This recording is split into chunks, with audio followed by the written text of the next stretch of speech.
Okay, so hello everyone, it's 5:05, so we're gonna start now with our last session on reporting on SOEs. And as I have mentioned in the past couple of meetings, we have two previous meetings, and these sessions have been on different aspects of the reporting of SOEs. We started with some framing. We heard about the progress that the countries that are here represented have been doing regarding the reporting of SOEs and consolidation of the information. We have heard some interesting experiences on reporting of SOEs. And excellent, thank you, Albertina. Sorry for this. So I am going to just share with you my screen for a second.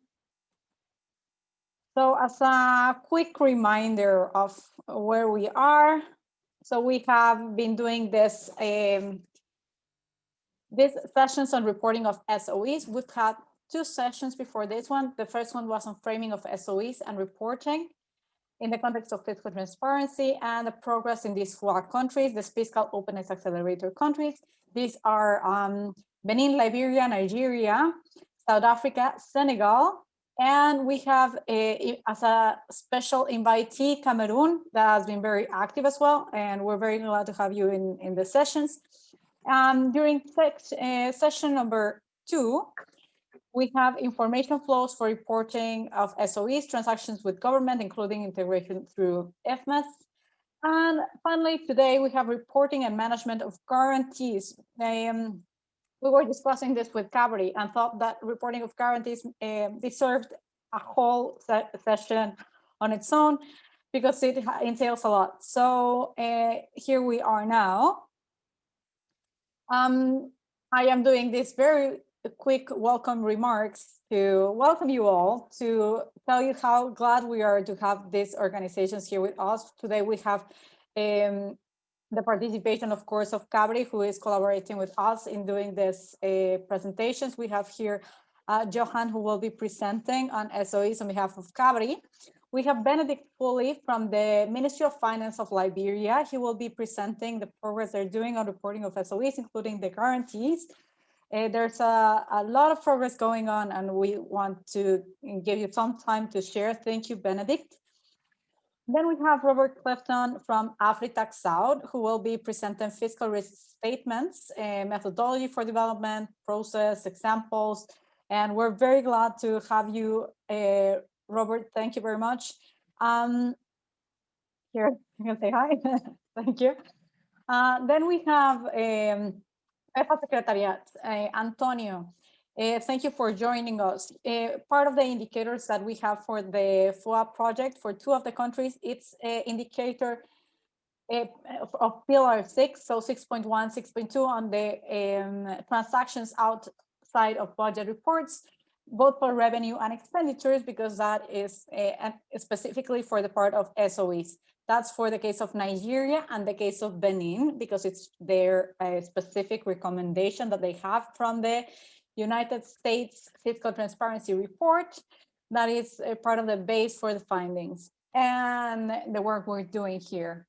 And finally, Camilo Gomez, if you have your camera on and can say hi, I cannot see, but Camilo Gomez from AfriTax South is also sharing with us something very important for the time we're having right now for COVID. Everyone is speaking about COVID. So now we have a presentation of fiscal stress tests applied to COVID. So it's very important that we see what's going on in public finances to get ahead of it and not be surprised. So I don't want to take more time because we have a very packed agenda. So I would take it over to you, Johan. As I mentioned, Johan is part of CABRI. Thank you very much. I will give you the floor right now. Just, sorry, 1 second. You can see that we have French interpretation on the bottom of the globe, and you can hear us in French or in English, just in case I forgot to mention it before. Sorry, Johan. I would give it over to you, and I will stop sharing my screen now. Thank you, Lorena. Let me share my presentation here. I hope you can all see it. If you let me just make it okay. If you can all can see my presentation. Yeah. Okay.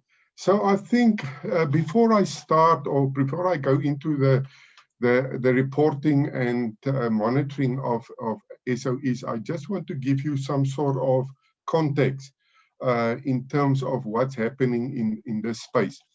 So as you see that the SOEs are basically the largest sector of the economy in many African countries, and they contribute very important contributors to the national development plans, especially for services like water, electricity, health, sanitation, telecoms, and transportation.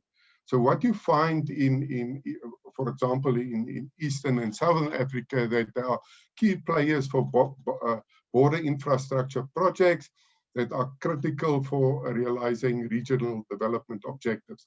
So these state-owned entities, what we refer to today here, are these entities that provide these services on a broad base across, and very essential to the national development plan. So what are we experiencing? Just as an overview in terms of contingent liability. So we experience that they're becoming a significant source of fiscal risk on the African continent. There's bailouts, there's capital injections that they require, etc. And we also see that most of them are experiencing financial distress and making losses, mismanaged, and the issues about tariffs, either too high or too low. And we also know that the government program, in terms of issuing them guarantees, was mainly focused to minimize costs and borrow cheaper. I mean, if they were financial viable entities, the cost will in any case drop. So there was a focus to issue guarantees to lower the cost. So the question remains now, how long is government prepared to support these non-financial sustainable entities, and what cost it will be eventually to the government now post-COVID-19. So the fiscal risk, it's important to understand the risk that these entities are playing and where is it derived from.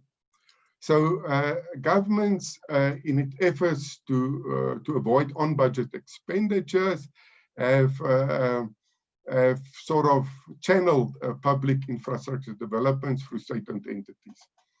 These state-owned, however, these state-owned entities may not be financial or commercial viable, and government not compensating them properly. So what you find that governments are rather prepared to above the line support, not to prepare to give them above the line support, but provide them below the line support, which is really loans and bailouts, etc. So in terms of financial oversight, ministries are often not familiar with the operations of state-owned entities, and they've been called in very late to the process of to provide bailouts. And so there's weak oversight in monitoring. Is basically the responsibility of government, are often cause of contingent liabilities. These weak oversight. So what we also see in terms of board members, they are not nominated because based on their experiences, by rather on political connections. So the weaknesses that we have, there's some. Excuse me. So if we some of the challenges and the weaknesses that we came across Africa, there's a lot of bureaucracy in the system, irrelevant, cumbersome rules, There's a lack of resources, insufficient budgets. Poor information systems is the critical one, and we discussed it today. Oversight capabilities, there's duplications, there's gaps in the roles. In the oversight, even in the Treasury of National Treasury in South Africa, there's sometimes confusion and duplications of roles within the Ministry of Finance. Communication between oversight units and budget office, not what it should be. Weak accountability and transparency. And authority issues, lack of decision responsibilities, political interference, mismanagement, and of course, corruption are very much part of the challenges and weaknesses that we experience in these sectors. So the worst performing sectors are the energy sectors, worst performing, because especially in Western East Africa, because of the low tariffs, they sort of put a ceiling on tariffs. They're not aligned, so the cost of operating is not always covered in this. Tariffs not set by regulators, not taking into account depreciations, etc. In South Africa, you have a high tariff due to the high operating cost of Eskom, which increase then cost of doing business overall. And the gas sector is obviously very much dependent on the prices of oil and gas. So these are the worst performing sectors. So I just want to share some key messages that CABRI held a recent event, peer learning event on the risk that contingent liabilities are posing to national budget. So some of the key messages that came out of this: continuous assessment and monitoring of SOEs activities, their financial position and risk pose are critical. There should be a clear rationale for when issuing guarantees, and conditions of guarantee should be researched and developed over time to ensure that these entities are financial situation approved over time. So improving government oversight and as a custodian and state resources, state entities, main investor, as the main investor is key to the functionalities of state-owned entities. And what we see here, centralized credit risk unit at the Ministry of Finance with adequate skills is very essential. So key success factors are needed as well estimated, established institutional arrangements, legal arrangements, together with coordination and monitoring structures to ensure flow of information of this. So these are the building blocks in terms of the information that you want. So information sharing, reliable data monitoring capacity, a problem for many countries. And part of the problem is skills and capable debt office. So you find that in a debt office, there is often not the necessary skills available, and these skills that you can get from anywhere else, you need to develop them from an entry level. So if you look now at West Africa, for example, what we find there is that the current regulatory framework is weak. In that, because of the make limited provision for the management of contingent liabilities. There is no specific division to manage contingent liability, and where it exists, the decision-making structures will focus on managing fiscal risks are lacking. There's poor coordination between the different role players, and poor monitoring and oversight of SOEs and PPPs in most countries, which is a risk.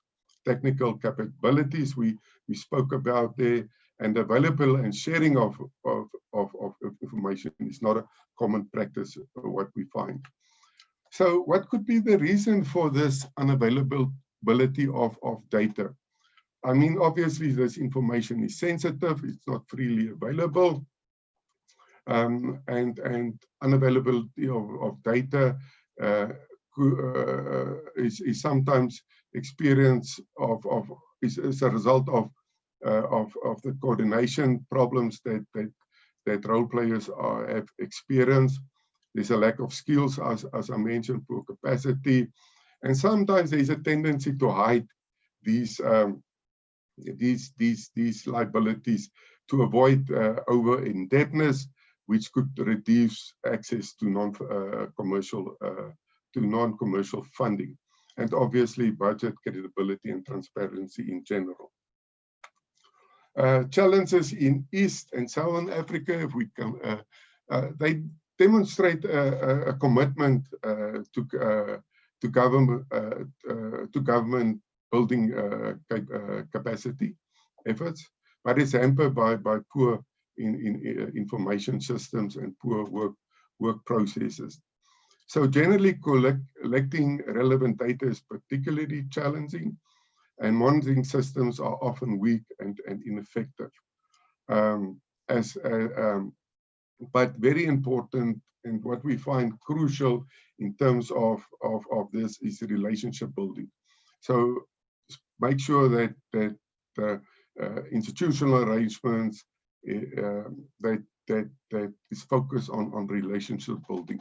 So sometimes the analysts are not feeding through to resource allocation for the annual budget, and you find that national budget in a main not including statements of contingent liabilities. So if you look at Kenya, for example, definitely there's an improvement in transparency. You find that preparation and disclosure of contingent liability are part of the annual reporting of debt management. But when these sort of contingent liabilities grow, you need exclusive reports, separate reports that focus exclusively on analyzing and fiscal risk in future. And most of the weakness in terms of ineffective contingent liability management processes are situated in the fact that they don't have a centralized unit. I mean, I think in Kenya, there's 3 units that managing contingent liability. So specific capacity needs as identified. So risk identification, risk management, measurement, mitigation planning, reporting, contract management, which is very important, auditing process, and legal and institution development. So you need to develop and build the capacity over time as it increases. So what we find in Kenya, if you look at their fiduciary risk assessment compared to 2013, 2018 to 2000, you find that most of the accounting, recording and reporting is still substantial. The risk is still substantial in that area. If we go now to the next slide, so what is it that we need to monitor, capture and report on? Obviously, there's mandates for these state-owned entities and business models. Mandates, specific mandates, business models needs to be approved and needs to be monitored over time. Are they still fulfilling their mandates? Performances of government guarantees, servicing of loans. How are these loans that you guarantee, how are they performing? Financial soundness of state-owned entities, appointment and performances of board members, especially for corporate governance purposes, overall access, assessment of PPP projects, contract management. So what you can see here is that when you talk about monitoring and recording and reporting, it's not easy. You don't, I mean, this is very specific skills that you need. It's not, and you have to learn it. It's complicated. These, I mean, to make sure that entity fulfill its mandates, its business models, its performances, financial soundness of it. It's not easy. So it's very specific skills that you need, especially now with PPP projects, to assess those, sometimes the capabilities. I mean, I know in Kenya, there's 70 PPP or contracts that needs to be assessed by only 4 people in the office, which makes it very difficult. Corporate governance, what are we saying when we talk about corporate governance, just to have a better understanding of this. So it needs to be strong. SOE board and management must have the skills to deliver on these respective mandates. The incentives must be aligned with policy objectives, very important, and there must be consequences for the bad decisions. So especially if there is no maintenance for years, I mean, we're complaining with Eskom here in South Africa, they're not maintaining the infrastructure, and that was a result of some of the electricity supply problems that we had. So bad decisions, there should be consequences for bad decisions, and board members should be held liable for that. In terms of risk mitigation strategies and initiatives, could include approval of corporate plans for SOEs. Sometimes, I mean, those approval of, I mean, it's very specific skills that you need for that.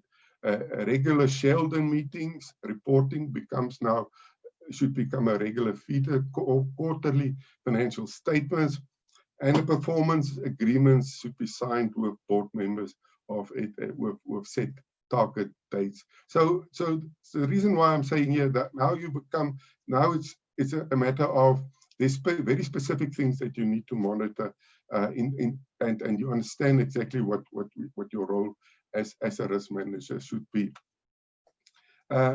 Focus on centralized approach. I know that sometimes within a country context it's not possible, but it helps if you can centralize the efficient management of contingent liability with timely and accurate and realistic measurements. Risk, I mean, it should always be a risk-based approach. Institutional arrangements, we spoke transparency and accountability, and sound legal framework that underpinned all your interactions and your operations. So centralized approach will definitely help. I can just say centralized approach. Some of the terms of conditions, when we have a central committee, the financial fiscal liability committee, like most countries have as well. So what is the role of that? I mean, not just to approve or to recommend guarantees, but there's very specific sort of roles and responsibilities for, like risk assessments of counterparty credit quality, and advise the minister, monitoring concentration risk in the debt portfolio of SOEs, adopt a limit to total contingent liabilities, set conditions and monitor them, monitoring utilization of guarantees and adherence of conditions, provide oversight on implementation of contingent liability policies, satisfied itself with adequate systems, and yeah, at the end of the day, if it's possible, funded contingent reverse account, but I think in these days it's very difficult. So these are clearly set sort of responsibilities that will make that will give direction to what is it that you need to monitor and collect, and information that you need to collect. So, for example, in Malawi, what we find is that they managed to put a policy, implement a policy in terms of the information flow. So they ensure that everybody understand the guarantee process from the application through to the approval process, that all the role players are sufficiently informed of their roles. There's quarterly reporting. It's a standard practice of information between SOEs and the different role players. analyzing the risk, ensure timely action, very important.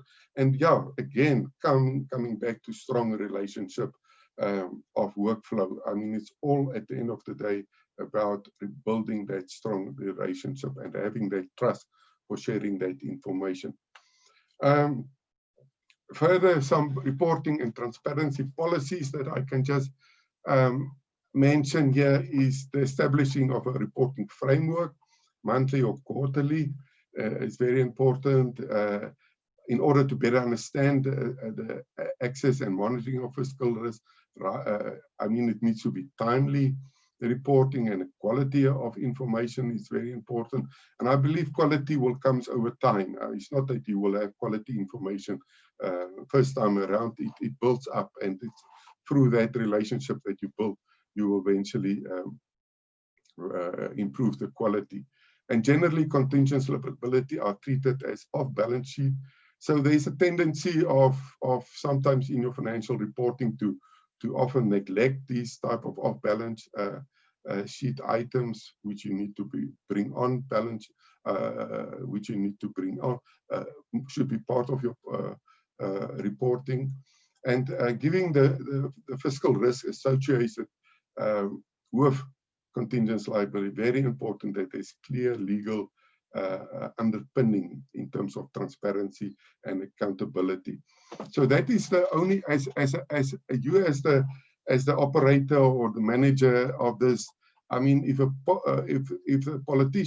there's politician interference, you can always go back if there's strong legal underpinning and say, but this is what the legal requirement is. I cannot divert from that, and that avoid political interference, which we all have experiences from. So what I'm saying here is that it's important. I mean, we know that there's weaknesses in the system.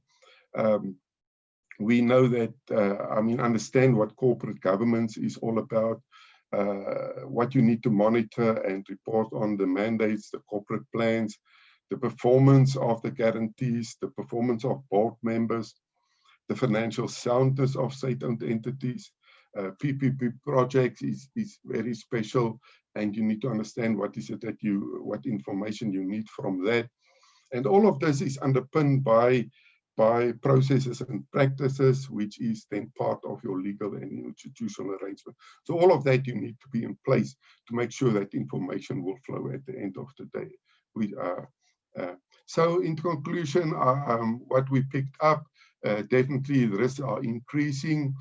Therefore, we need continuous monitoring, analyzing, and reporting. Legal and institutional frameworks, as I said, together with proper practices and processes. Building relationships is very important.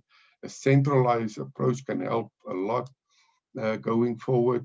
But also, I mean, the challenges and the weaknesses that I identify, we need to deal with that. The political interference, the corruption, the mismanagement, all of that hamper the flow of information, and one needs to see what how best one can deal with this.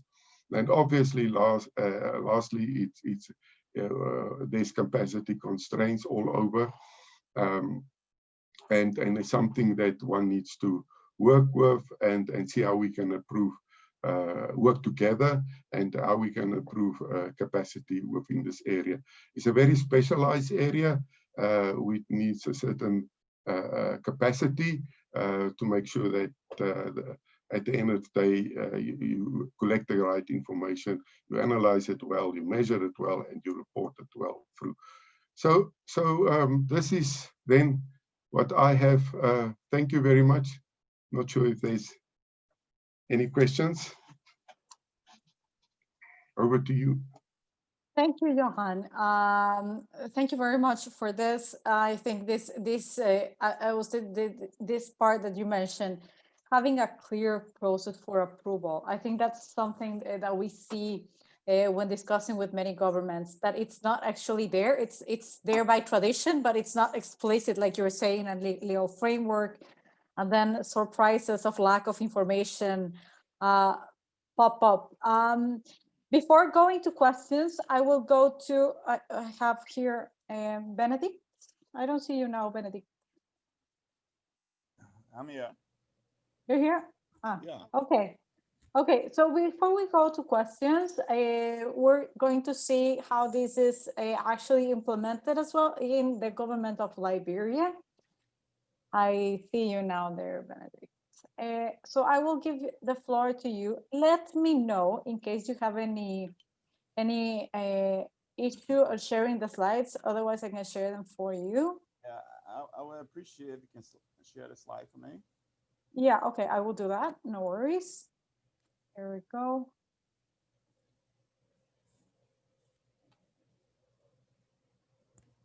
Let me know when I should pass the slides for you. Yeah, okay. How are you? My name is Benedict Foley. I'm the director of the SOE unit at the Ministry of Finance and Development Planning. Responsible for SOE monitoring and fiscal risk assessment. So we can go to the next slide. For this brief presentation, I know I have 15 minutes. I'm going to go through it very quickly. It's just a brief introduction, but mostly what the highlight will be, it will be on reporting, monitoring, and of domestic and external debts. Next slide, please. Introduction. Well, the SOE unit is responsible for the oversight management of monitoring of the SOE sector. And what we do is that we coordinate SOE related activities when it comes to the strategic plan, budgeting, financial reporting, and also fiscal risks, which I didn't include over there, assessing fiscal risks within the sector. The unit also play an advisory role to the Ministry of Finance and the national legislatures, advising them on transparency issue and accountability, and also fiscal risk monitoring. Next. This is the law for the Liberian government. There's a set law as to when reports are to be submitted and the timeline for submission. So I highlighted over the debt servicing and government guarantee debt report. This section is in section 35 of the PFM Act. I know there's an amendment PFM Act right now. Probably most of these sections are going to change. And the reporting timeline also going to change because we have a new amendment PFM Act, but the regulation is not yet completed. Next slide. Information gathering. So what we do, we gather quarterly information. All SOE are required to submit a report. So what we do, we try to engage the SOE when the quarter ends. And sometimes the reports come in late, but sometimes the report come in as early as possible. But we have a challenge in gathering this report on time. A type of report submitted by SOEs is income statement, balance sheet, cash flow, strategic plan, and along when it's submitting the budget, they have to submit the strategic plan along with the budget. And also they are required to submit a borrowing plan when submitting the budget for review. Information, also we collect information from the finance ministry. We have the revenue forecasting section at the Ministry of Finance. We gather dividend information from there, from the Liberia Maritime Revenue Authority. We also gather tax payment from SOE. And also policy document through the year that the government had developed with some SOE. We try to collect this information, and during the report, we try to highlight some of the policy issues when we analyzing such SOEs. Next slide. Analysis of SOE performance. The frequency of analysis is done quarterly. The first thing we do a quarterly report, but normally the report doesn't come on time. So sometimes we combine both quarter and do a semi-annual report. And also we do an annual financial performance report. We do a budget forecast and strategic plan report. Most of the information comes in late sometimes, but we try to gather the information and do a report on them. Type of SOE performance analysis includes plain facts analysis and variance analysis. We also look at key ratios And we'll also look at the debts and arrears, and we'll do an analysis when the minister or the national legislatures needs them. Contingent liability is also one of the things that we'll look at, but we're working in line with the debt management unit at the Ministry of Finance when reviewing these contingent liabilities. Next slide. Reporting, monitoring of domestic and external debt. The Ministry of Finance is authorized to issue guarantee on behalf of the government of Liberia when it comes to loan contract by all SOE. Contract between SOE and other parties that contain commitment involving contingent liabilities, financial liabilities to the government must be approved by the Minister of Finance and the Debt Management Committee. It's a debt management committee that include the Finance Minister, the Justice Minister, I think the Minister of State, and I think the Debt Management Committee head, who's the secretary of that committee, and there's another minister, and the sector minister of that particular entity is included on that Debt Management Committee. SOE intend to acquire loan locally are required to make requests to the Minister of Finance and the request to the Minister and the Debt Management Committee.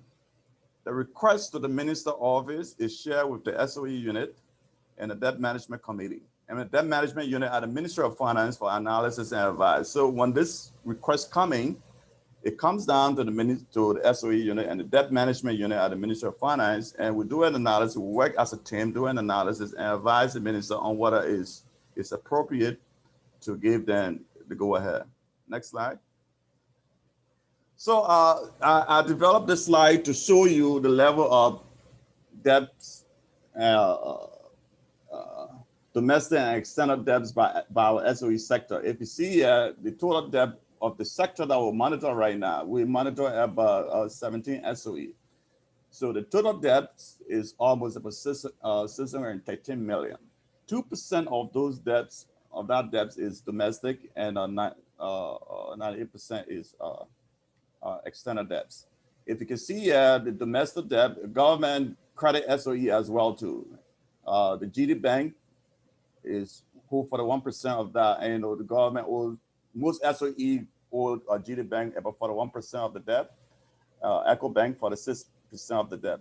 External debt, most of the borrower over there you see is the World Bank, the AFDB study fund by the China Import Export Bank and Security Loan.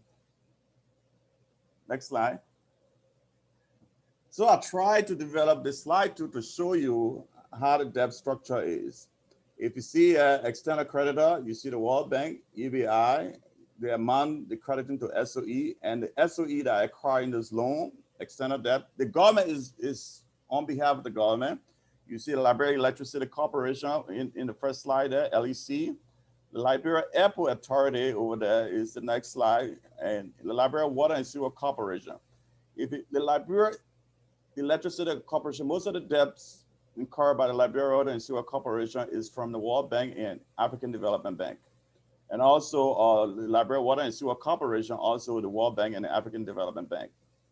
The National Port Authority, if you see the security loan, is a $14 million, is directly going to the National Port Authority. So the domestic debt, I can see, I gave the percentage in the left-hand column too as well, so you can be able to understand to the level of debts each SOE holds from this entity, from the institution. Domestic debt, if you look over there too, domestic debt, the government, GD Bank, and Echo Bank, those are the three main creditors to SOEs. And those SOEs that are acquiring the debts is the Liberia Airport Authority, the National Port Authority, and the National Oil Company, and Liberian Telecommunication Authority, and National Identification Registry, which is NIR. Those are the institutions acquiring the debts. If you see that the external debts, who acquiring those debts, and the domestic debts, who's acquiring those debts. Next slide, please. So this is the details of how we present the debt information, the domestic and external debt information in our report.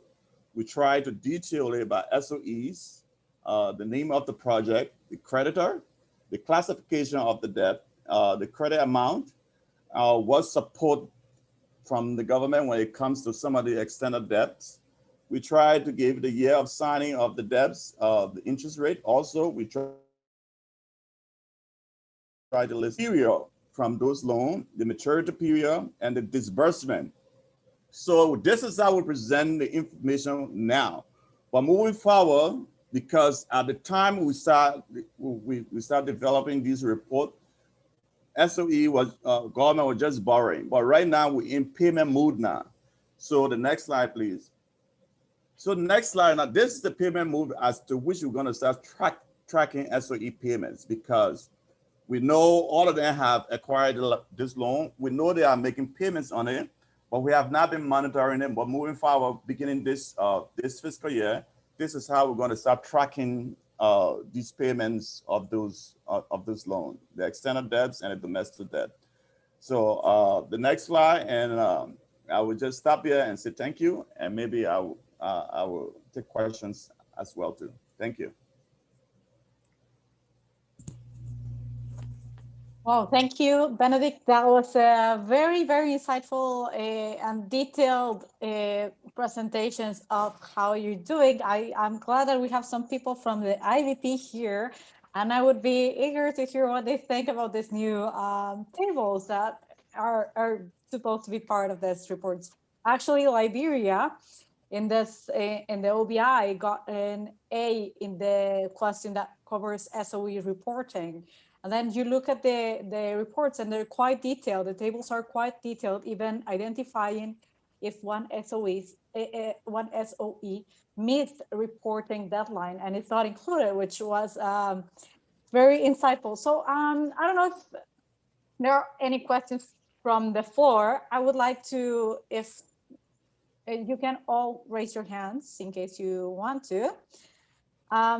For now, I have a couple of questions, one for Johan and one for Benedict. So, Johan, I would like to hear from you. How detailed do you think or do you see that the process to approve guarantees should be in law? How detailed do you think that the legal framework should be on the process of approval of guarantees? And we've heard about the case of Liberia and how they go through this approval, but from your perspective and what you have seen from other countries, any perspective from this, Johan? Yeah, it's not detailed enough. So sometimes, I mean, your legal framework explain or stipulate the rules. And from the rules, you will understand that it's a legal requirement for the different stakeholders to coordinate and to interact with one another. And then it goes down to the processes and practices, what needs to be done. So the legal framework is very much, I mean, everything anything, like I said in my presentation, everything is underpinned by the legal framework. So sometimes what we find is that you have a legal framework, but it's not, people are not following that. So there need to be some sort of measurements or encouragement to follow the legal framework. And also people need to understand what is the legal framework about, and it should be very practical. Legal framework is not there, and it makes it very difficult for you, each and everybody. Like in Malawi, it's well communicated to everybody, and everybody understand the legal framework. So legal framework should include contingent liability, same as debt.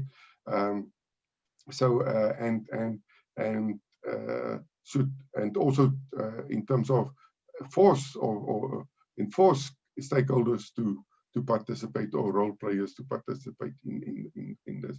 But yeah, so there's a lot of work still to be done, and I think in this area a lot of countries need a lot of support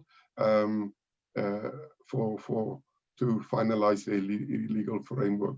Yes, I'm not sure if a legal framework needs to go down to the nitty-gritties. Therefore, you have regulations and other practices that you can bring in as such. I hope that answer the question. Thank you, Johan. And I think it depends on the legal framework of each of the countries. I would like to see if how detailed it goes. I see that Camilo has unmuted himself. Maybe he wanted to say something. Sure, I just Camilo. have a question. I just have a question for Benedict, but Yeah. I'll let you finish. Go ahead. I was gonna make a question also for Benedict, but you can go first. I'd like not to be Thanks, Ren. alone. No, so it's thanks, Ren. It's very interesting to see the level of reporting in Liberia, and it seems to be very comprehensive. So my question would be, so I see you have a very comprehensive coverage of SOA debt with guarantee. But my question would be, how do you report or how do you analyze the risk? How do you cover the SOE debt that doesn't have a guarantee? Yeah. So initially, if you see our report, we have, if it's not a guarantee or if it's not it's not money, loan borrowed from somewhere, it's just a liability. We have a different way of analyzing it. We just capture. If it's not a guarantee, because what happened is that if it's a domestic debt, it goes through the debt the Minister of Finance has to approve it, but the SOE will be responsible for paying that loan. The Minister of Finance is just giving them the go-ahead to borrow the money. So what happened is that we do a whole lot of analysis to understand the potential to pay back the loan. Because if we see a financial, the way you generate revenue, it can be, if you're not generating enough revenue to pay back those loans that you want to borrow, then we'll advise the government that it's not necessary to give them the go-ahead to borrow such loan. Or maybe the government can come out, we can advise the government, maybe you can come up with the loan. Quite recently, I was giving an example with the Library Water and Sewer Corporation. They intend to borrow some loan to, I think they were having some problem in meeting salary arrears, and then they wanted to borrow money to pay salary. And if it's not something that has to do with capital expenditure, why should you borrow money to pay salary? What you can do, the best advice is for them to lay out employees, because if you cannot meet the salary of your staff, you have to lay them up. So most of the analysis go on with the debt management unit and the SOE unit, because we see all the financials. So if we see the financial and the one loan, the debt management do their own assessment with management unit. We work together to see how best we can advise. But it's a process that we'll go through. And I would just like to say to Johan, answer to, especially when it comes to making sure that SOEs abide by the law when it comes to contingent liability. One of the things that I know that is happening for Liberia right now, the IMF, with the Liberian government, they want to borrow money, but the IMF gave them a trigger point. You have to do certain things before we can give you that, that standard credit facility. So like that, it forced the government to say, okay, we're going to make sure we capture all our information when it comes to contingent liability or other external debt or domestic debt. So I think quite recently, the IMF has been very, very tough on the government, and they require the government to report all those information when it comes to loan guarantee, debt, and other liabilities. So that's the reason why more emphasis right now is on our unit at the Ministry of Finance. And yes, I'll stop there, so maybe that could be my answer. And I am sorry, Benedict, that it's not all for you. I have here some questions. Kinji Expedit, I don't see your name. Can you share your questions with the floor? You can unmute yourself, and we can all listen to you with translation. Please all click under English translation, and you can do it in French.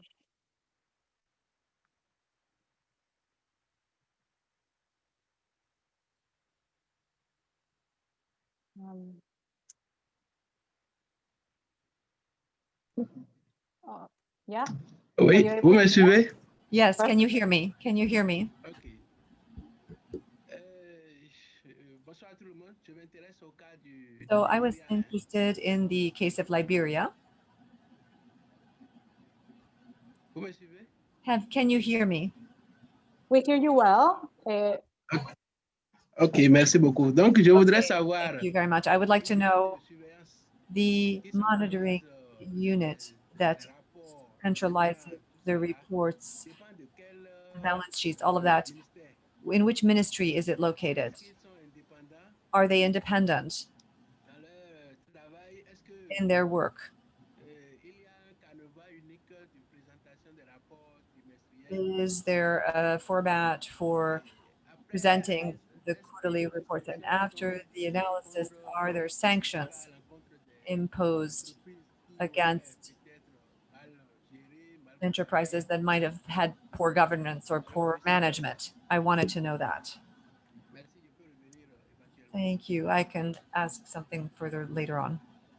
Yeah. Sorry, before you go, Benedict, can you tell us where you're Oui. asking from and Oui. your name?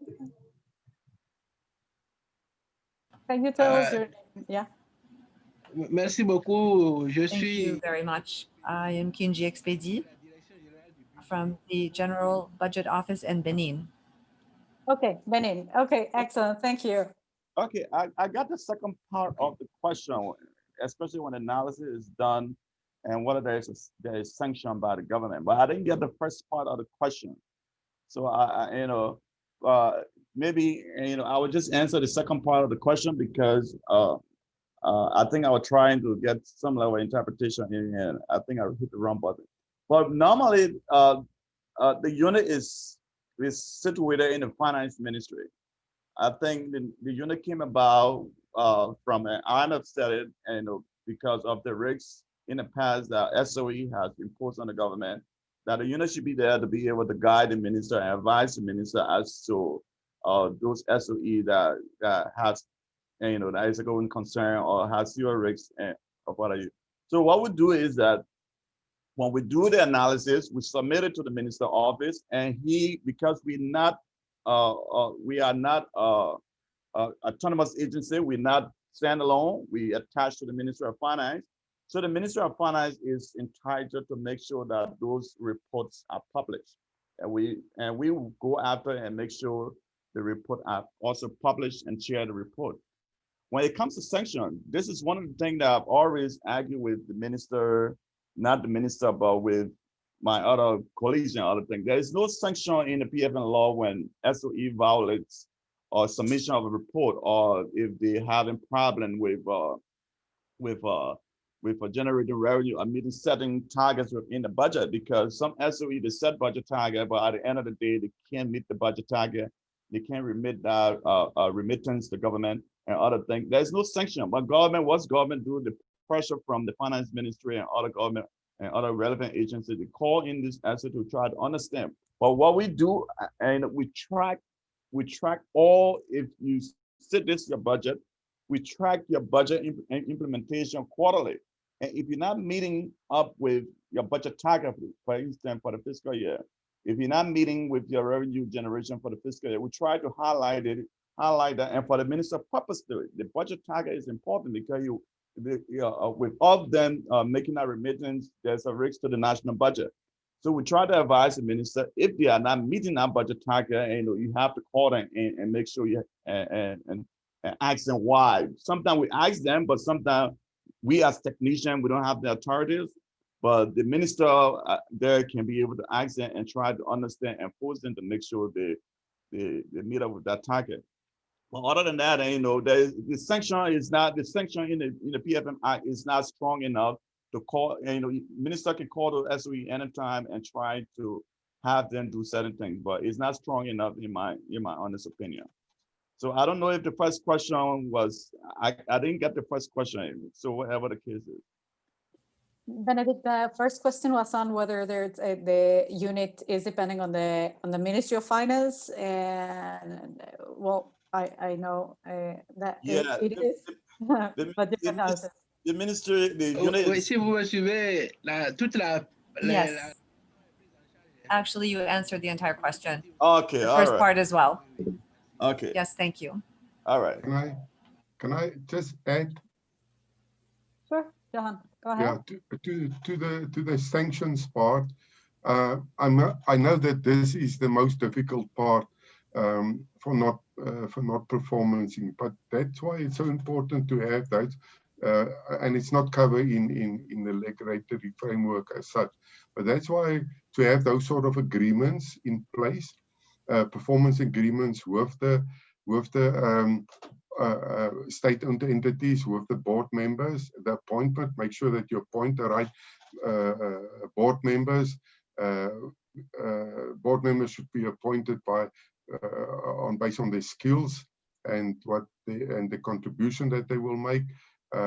So there's a lot of things that you can bring in upfront to avoid problems later. But we know now the problems with this and the performance of sometimes these state-owned entity board members are highly connected. It's very difficult so as a sort of a technician, you can only do your analysis and you can report that through to the minister, and then it becomes a very political thing. Is the political power or the political will there to hold people accountable for their actions? And I mean, South African experience is full of that. We can talk long on this. How political interference jeopardized many of our performance of our state entities. But yeah, that backing at the end of the day from a technician to give that information through to your minister, you should always back yourself. Make sure that he has all the information necessary. Yeah. And even Joy, I like to say that even some of the MDs, the managing director of the public corporation, have tremendous power. They have tremendous leverage, and to even get information from them is very difficult. To say you want to sanction them, so most of the time, what we do, we refer directly to we just do our analysis and refer directly to the minister. He would take it from there. He would with the political aspect of it, but as a technician, we don't want to get involved into the political wrangling with government officials and other people. Yeah, the separation of the technical and the political aspect of it, and actually it has come up in the other sessions as well, because it's the decision that has to be there versus the decision that is taken, and the importance of having the complete information to also assess on the best course of action on an objective level, and sometimes not even having the information makes it even harder as well. And I think, Kenji, you were going to make a second question as well, and otherwise we can. Okay. Kenji was asking, and Benedict, for you, if there is a unique format for presentations of the reports, on the quarterly reports. Yeah, on the quarterly report, what we try to look at purposely is SOE targets. And if you say your budget, this is your budget, this is the revenue you're going to generate, and this is your expenditure and other things you're going to be doing at the end of the fiscal year. And if we see the variance is getting wider and wider, especially when it comes to revenue and it comes to remittance to the government, which is going to impose some risks to the government own budget, then we start to get concerned. And if you're reporting on, if you generate more revenue, and if you're reporting on your budget, so we will generally look at targets for the quarterly report, and then for the annual report, we try to detail it, and everything up, and we try to look at the entire aspect of the report when it comes to the balance sheet, the cash flow, and other issues that policy issues that is obtained from the SOE. Like, for example, right now, the Liberian Maritime Authority in Liberia, the government has, and the Liberian Telecommunication Authority, the Liberian government has just passed within the budget, because before, revenue coming from those sectors goes directly to the Maritime Authority and the Liberian Telephone Authority, Liberian Telecommunication Authority. So the government passed a law that all this money should go directly into the consolidated fund, whatsoever that is, if whatever percentage that will have to go to the SOE will have to be done through the central bank. But before, it was just separated from there. Government has certain portion whatsoever go to the entity. But now they come up with a policy document, other thing. I think we should have that policy document as soon as possible to be able to track it, what is happening and what is not happening. And so that's some of the things that happen within the Liberian government. Thank you very much for that, Benedict. I don't see hands up right now, and I'm going to pass on to the next part of the session. I think this is an ongoing discussion, and we could have a lot of sessions around the part of the reporting. I had to strengthen a legal framework. I think we can do a specific session on that afterwards, not right now. In the next couple of months, I will leave that to Juan Pablo, that's here as well. And thank you very much, Johan. Thank you very much, Benedict. This is very, very useful, insightful, and thank you for the discussion. And hopefully this keeps going. And thank you, Kendi, for the questions as well, and Camilo. So now I am passing the mic to Robert Clifton. He is from Afritech South. And now we're going to discuss a very related topic about the development of this fiscal risk statement. Thank you very much, Lorena, and to everybody. Let me put this onto full screen, and I'm sharing my screen. I hope everyone can hear me and see the screen properly. Great. Let me move this. Okay. I actually also had a question on the previous discussion, which maybe Johan or someone else, maybe Benedict, can respond to later. I thought it'd be useful just to get on with the agenda, but around making more inclusive the decision making around the approval of guarantees. I know in Uganda, for example, they've, I think, elevated it to a parliamentary process, and I would be interested to hear the views on good practices in Africa and elsewhere for expanding the approach to actually approving the guarantees beyond just the Ministry of Finance, to assist the Ministry of Finance, I think, to make it a more inclusive decision-making process. I'm going to launch into the presentation on fiscal risk statement, the why, how, country examples, and a couple of examples of functionally how fiscal risks are coordinated, or at least the fiscal risk, yes, fiscal risk identification and quantification, and the development of the statement can be organized in particular countries.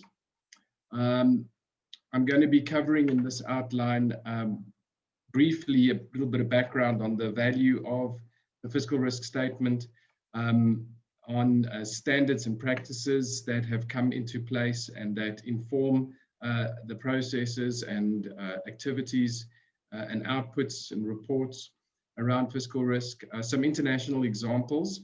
I think the outline on the agenda talked about South Africa. I'm going to be highlighting a few examples, not just the example of South Africa, and again some how this can be organized and there's a trend of setting up centralized fiscal risk management units within the ministries of finance, and I'll just reflect on that for a short bit. So I think most of you will be aware that there's an increasing trend towards greater disclosure of information on fiscal risks emanating from international accounting standards, statistical standards, fiscal responsibility laws and principles, and other initiatives like the fiscal risk, fiscal transparency initiatives like the IMF's FTE. These have all, I think, started to increase over the last decade or so, interest in fiscal risks and a good practice around the disclosure of these risks and being able to identify and mitigate. But of course, more recently, global economic volatility has, I think, it has done a better job than anything else to bring about the realization of how important it is in the process of good PFM management to be able to quantify and mitigate fiscal risks, basically with financial crises and pandemics and climate change and a few other risks that are there or have materialized, causing our risks at a macro level or to also materialize. I think that's brought home the criticality in recent times of the processes around getting better of identifying, quantifying, mitigating fiscal risks. So the identification, disclosure, and management of fiscal risks sort of requires mutually supporting activities, including, first of all, as a prerequisite, identification for disclosure and management. You need to really understand the sources of risk and categorize those and be able to quantify. This brings about, with publication and disclosure, more public scrutiny to ensure that risks are appropriately identified and managed, the obligation to consider risks in assessing public debt sustainability and setting fiscal targets, and the need to facilitate disclosure with little hesitation about the possible adverse reactions on the part of citizens and international investors. This has been something that I think has held back technicians from being able to properly identify and disclose fiscal risks. And we, through the institutionalization of risk statements, we assist ourselves to go beyond these barriers. What are the benefits of fiscal risk statements? Well, to improve management, to submit the analysis for additional scrutiny beyond just the technicians in the Ministry of Finance or Ministry of Economy or Planning. It strengthens accountability once you publish and share. It improves the economic efficiency and promotes earlier and smoother policy responses through by improving the quality of decisions, by improving a more careful assessment of the cost effectiveness of, for example, issuing guarantees and other contingent liabilities, and of course, reducing borrowing costs through better sovereign bond ratings and increasing the access to capital markets and improving the possibility for foreign direct investment. In terms of standards and practices, three main standards of transparency are very prominent in the field of PFM today. International Public Sector Accounting Standards. In the accrual form of IPSAS, it's mandatory to disclose in the notes to the financial statements the contractual contingent liabilities. On the cash IPSAS basis, this is recommended.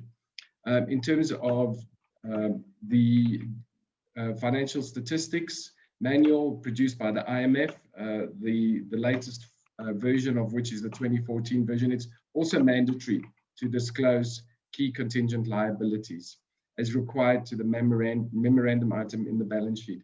And the fiscal transparency code produced by the IMF also encourages the disclosure, analysis, and mitigation for effective coordination.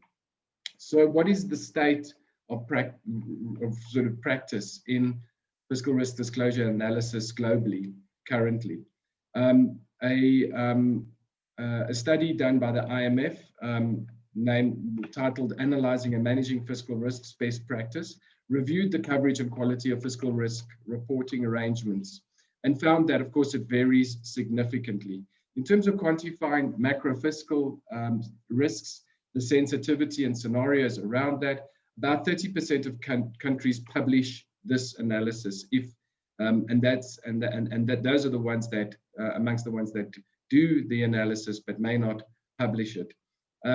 While most of them examine the sensitivity to the main fiscal aggregates to indicative changes in individual macro parameters, such as commodity prices and exchange rates, only a small number of countries provide more sophisticated model-based scenario analysis that explores the impacts of shocks on the macro parameters simultaneously. So looking at the interrelationships as well.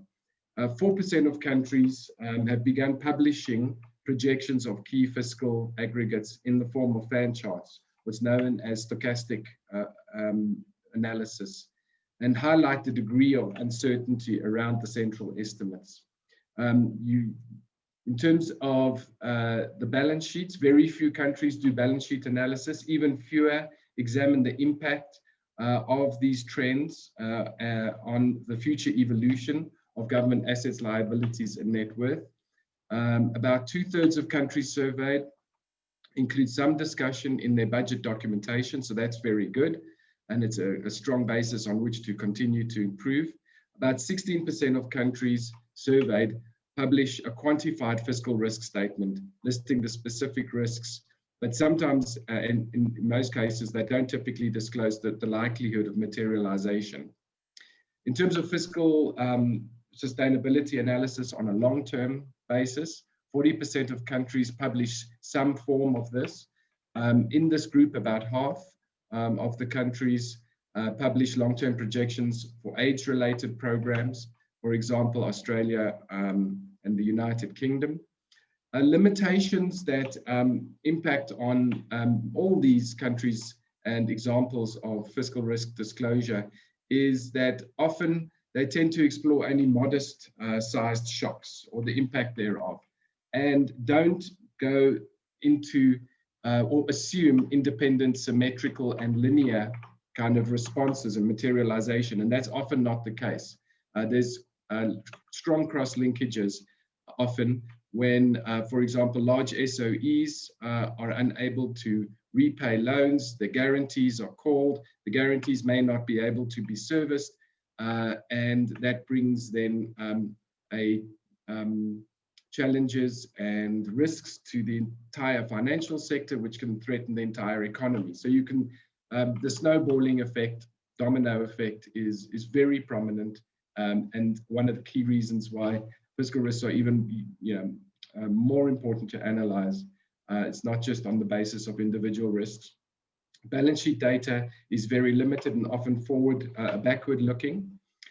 Specific risk assessments tend to focus on the explicit contingent liabilities and underplay or ignore the implicit liabilities, such as those for the domestic banking sector or indeed local government commitments that might need to be honored by the central government. Although some countries publish estimates on the size of explicit contingent liabilities in their fiscal risk statements, very few will discuss the likelihood of their realization and the expected costs. I mentioned that earlier. And reporting and analysis of fiscal risk also tends to spread over a range of government institutions and publications. So it's not often centralized and brought into one place, so that these interrelationships that I was mentioning earlier are properly explored. So where are fiscal risks mostly disclosed? Currently, most countries are disclosing some form of fiscal risks in their annual budgets. So this could be in a single document with the budget or in different documents, reviewing the risks separately, such as a budget strategy paper that explores the macro risks separate from specific risks in different sectors. Also, of course, in the accrual basis, as I mentioned earlier, international standards require information relating to risks be disclosed in the financial notes. Some international examples. I'm going to mostly focus on Africa here.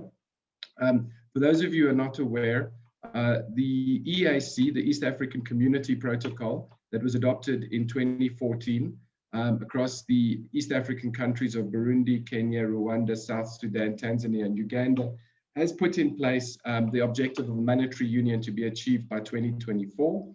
A number of prerequisites are part of this process, including an implementation of a customs union and common market, attainment of convergence criteria related to inflation, deficits, debt, and reserves by 2021, establishment of institutions like the Monetary Institute, the Statistics Institute, and a Surveillance and Compliance Enforcement Institute.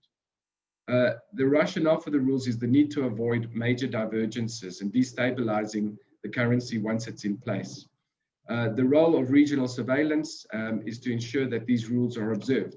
One of the areas that the EAC has set in place is the fiscal risk identification and management, the production of fiscal risk statements to ensure medium-term convergence that will be scrutinized by parliaments and by the Council of Ministers. This will be assisted and has been done so over 2014 to 2017 by the IMF, providing baseline studies in the form of the fiscal transparency evaluations. So what does the EAC's template look like? I'm sharing that now with you. This is a standard template that all countries need to conform and publish, including the statement of government's fiscal objectives, risks to the macroeconomic framework, detailed identification of all the contingent liabilities, intergovernmental liabilities emanating from local government and state-owned enterprises, and the publication of fiscal data that is reviewed and evaluated by the regional statistics agency. So far, the reporting amongst the EAC countries is shown there in that in the chart with the robot colors. All except for Tanzania are preparing fiscal risk statements currently. 2 of the 4 are publishing their risk statements. Rwanda is not publishing it, but they are preparing it. And I guess in Tanzania, they're not preparing or publishing. The other publications reflected there, of course, that support and are complementary to the fiscal risk statement are also identified for Kenya, Tanzania, and Uganda. And those are also important and very relevant outputs of the system to ensure that there's clear linkages to the budget and the fiscal risk statements and reports. This is an example showing Kenya, which has probably gone the furthest of East African countries, have been publishing the fiscal risk statement since 2011-12 as part of the budget policy statement. You can see the 2 tables here reflect the evolution over time from 2011-12 to 2016-17, reflecting how it's evolved and expanded over time, and includes in many of these areas mitigation measures. In terms of Southern Africa, in South Africa, the FRS is produced part of the medium-term budget policy statement. I was just looking at the 2019 MTBPS earlier. The 2020 version will be published tomorrow when the minister tables that document, the MTBPS in Parliament tomorrow. So this you can get the latest version of it in less than 24 hours. The 2019 version is 10 pages long, covering macroeconomic risks related to new policies and budget execution, contingent liabilities, long-term risks. There's a quantitative analysis of macroeconomic risks with some scenario analysis that we can look at. Here's the first page of the 2019, or maybe this is the 2018 version.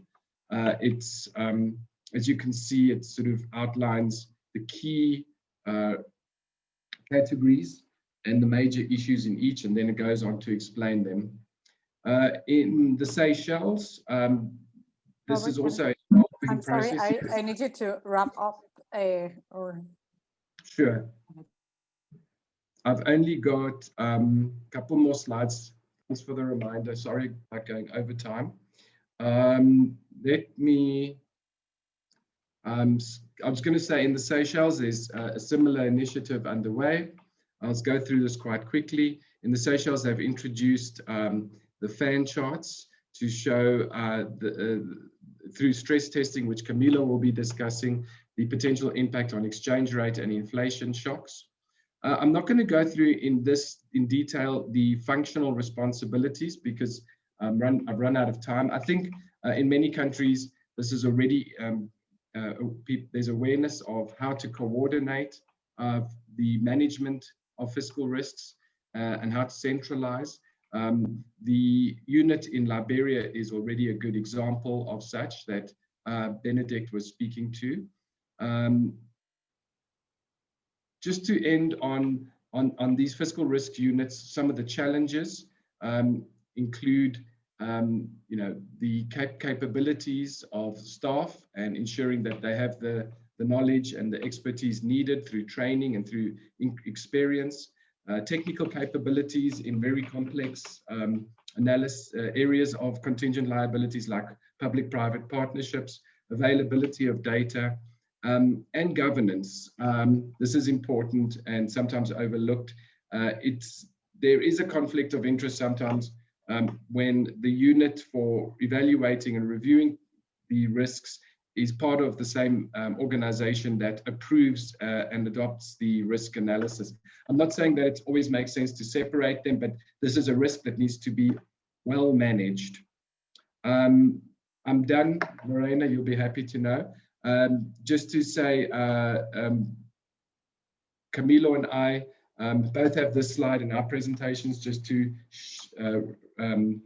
put forward the IMF and the RTAC that is available for capacity development in these areas going forward, and would be happy to be able to discuss that with any interested parties. Thank you. I am honestly not happy that we finished because this was very interesting, and I really wanted to check out the Serbia thing, the Serbia Fiscal Transparency Report. I think we could keep going, but I do want to respect Camilo's and Antonio's time as well. So I am sorry to cut this off. I don't see hands right now, but I don't know if there are any questions from the participants right now.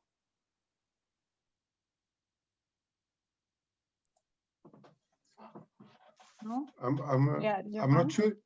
I'm not sure if if the questions regarding the approval process, I can discuss it now or wait for later. I mean, I fully agree that we need to sort of improved on when we approve the guarantees. Sometimes these guarantees are not project specific, so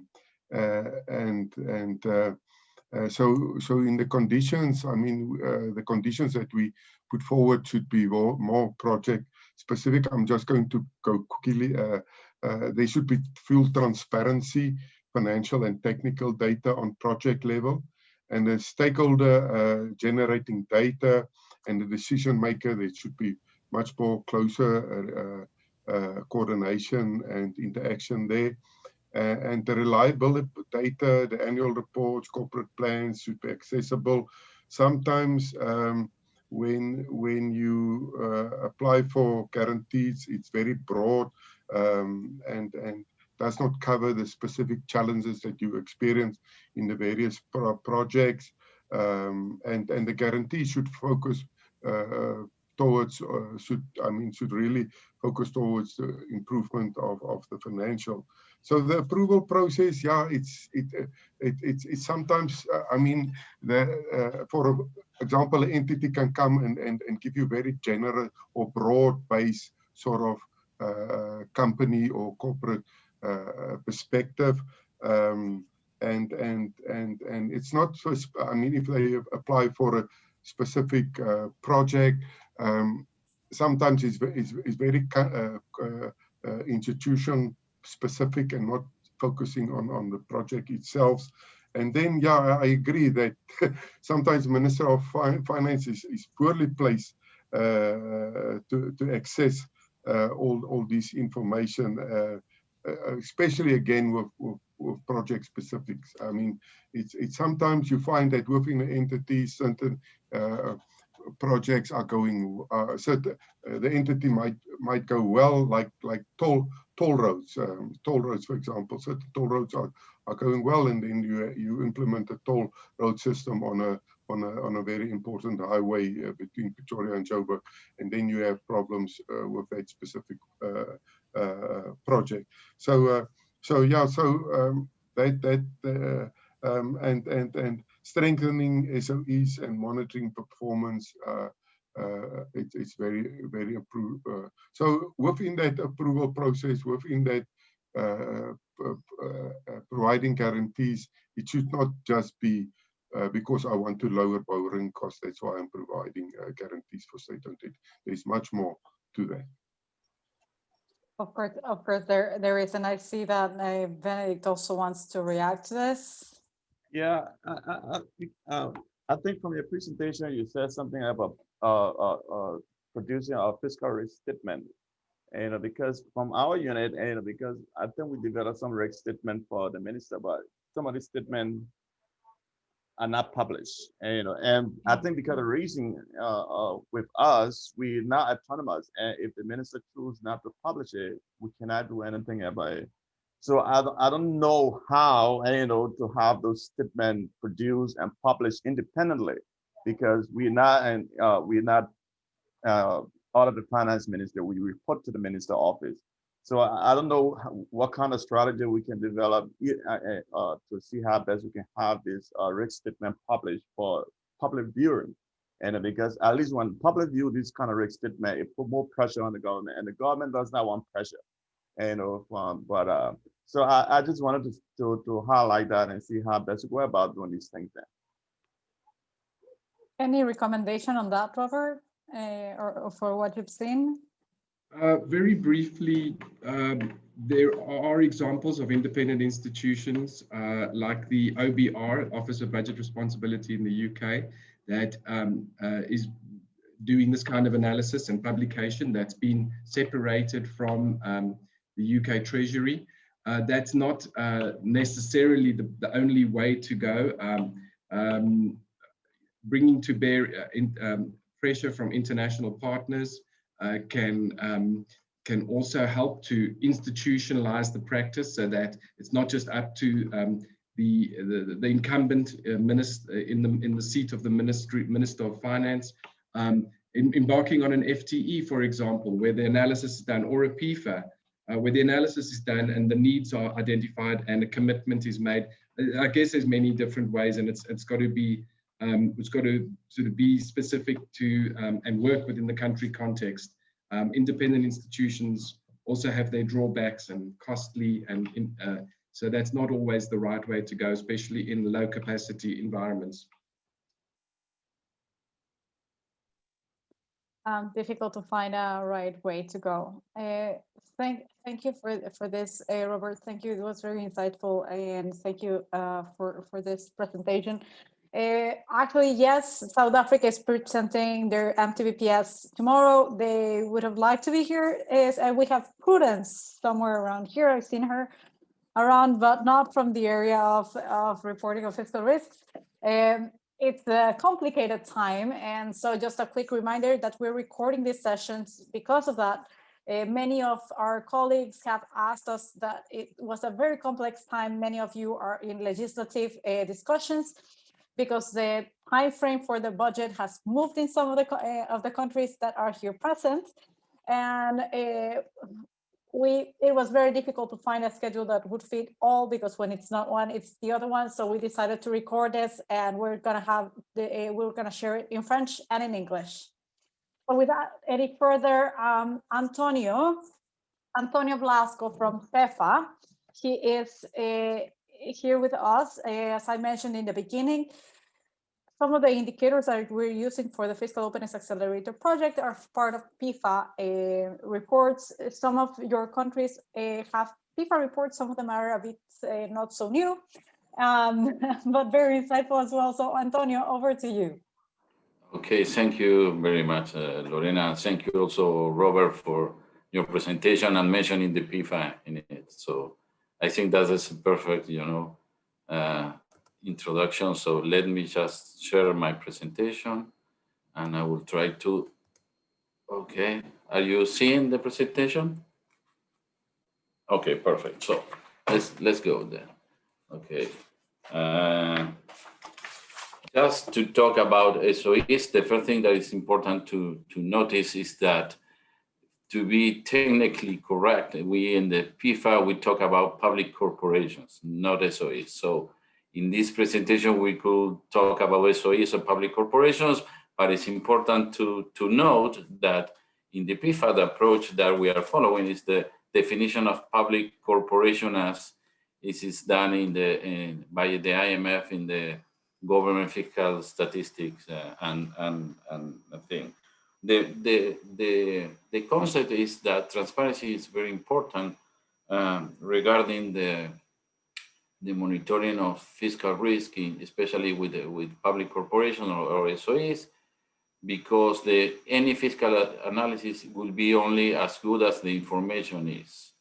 And this is important not only for the government, but also for the entire budget cycle, because if we think in the processes, the transparency makes only that not only the government is the only one checking on the fiscal risk, but also other stakeholders like civil society or external scrutiny as well.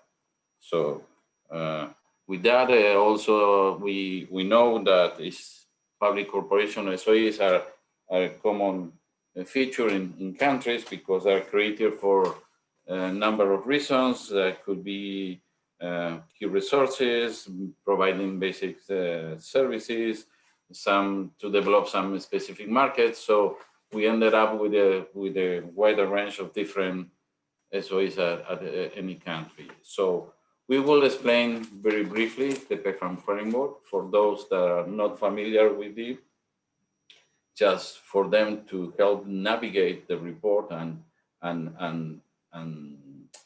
be able to see what are the links and how you could relate the PIFA reports to the specific issue we are talking about today. Basically, the thing is that the PIFA framework is a methodology based on evidence, that it has objective criteria and has an overall high-level view of the PFM functions that to assess the overall results in alignment with the three main budget objectives. The PIFA does not give recommendations, and also the PIFA does not assess the government policies in the sense to say if they are good or not. So this methodology is arranged around the three main objectives or outcomes, and around 7 pillars that we will see in a minute. And this is drilled down in 31 indicators and 94 dimensions.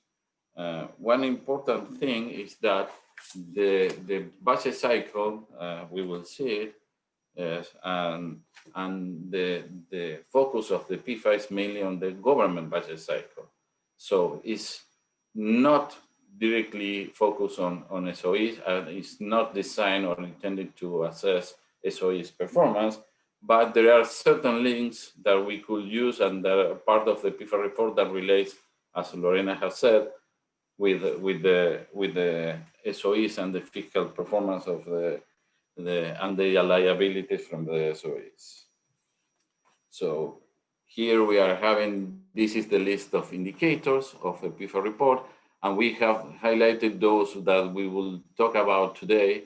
And I would say the main important one here is the number 10, that is about fiscal risk reporting. Here is that this is very important to notice that the pillars here, we see the 7 pillars, and we will see that we have relations with the transparency and managers of assets and liability, which is exactly the point here that we're trying to make. Because we acknowledge that information is necessary to have the most complete and comprehensive picture of public finances. So again, I would like to emphasize that the indicators are designed in a way to assess the quality and completeness of information. The other important point is that we have an important database of PIF assessment with a lot of countries, and we have more than 150 countries covered by the report, by the methodology, by the framework right now. And if we count only the recent ones, we will see that we are covering 65 countries at different levels. We have some at national level, some at subnational level, and that is the main point here, that we have data and we could use it. So what we will do here is just to discuss in what are the parts of the report you could use, and even though if you are planning to do a PIF assessment, how you will take note on those aspects that are related to SOE. Some things that are not in the PIFA is the PIFA is not designed to assess public corporations' performance, to say if they are going something, you know, on the performance is going good or bad. Is the focus on the government level and how the government assess the fiscal risk. But let's see in detail what the PIFA can tell us about SOEs. This is very important because even though there is not specifically designed to deal with public corporations or SOEs, there is links that are related to it. And it's very interesting that recently we have developed a new guidance for subnational level that is being applied in different countries around the world in a pilot mode. And one of those countries is China. So the PIFA is being applied in China. And in those cases, because there were specific interest in fiscal risk monitoring of public corporation, a specific annex on fiscal risk of main public corporations is being included in the reports. So we expect those reports to be completed. Some of them have been already completed. They are completing other ones because it's a series of different subnational governments. And we expect us will be able, I hope they are published very soon. So they will be an example how to integrate the fiscal risk monitoring as a specific section in an annex in the PIFA report. Say that it's important to acknowledge that this annex is based on the indicators that we will look at right now. The main point is, and the important point is to look at the indicator, the performance indicator 10 talks about the fiscal risk reporting. And we have a specific dimension here that talks about the monitoring of public corporation of SOEs. Because as other presenters were saying, that is the importance of having this oversight role from the government on other units and other sectors of the other parts of the public sector to manage at central level any fiscal risk that could came from different parts. That it will be important. The other important thing is that when we talk about contingent liabilities, and I have seen the discussion on it, focusing on explicit contingent liabilities is very interesting because the methodology indicates that implicit contingent liabilities, if known, there should be also described in the narrative. So when you go to the indicator in the PIFA report, you need to look at not only the 10.1, the monitoring of public corporations, but also the 10.3, because you could see the narrative if any unusual contingent liabilities, implicit one, are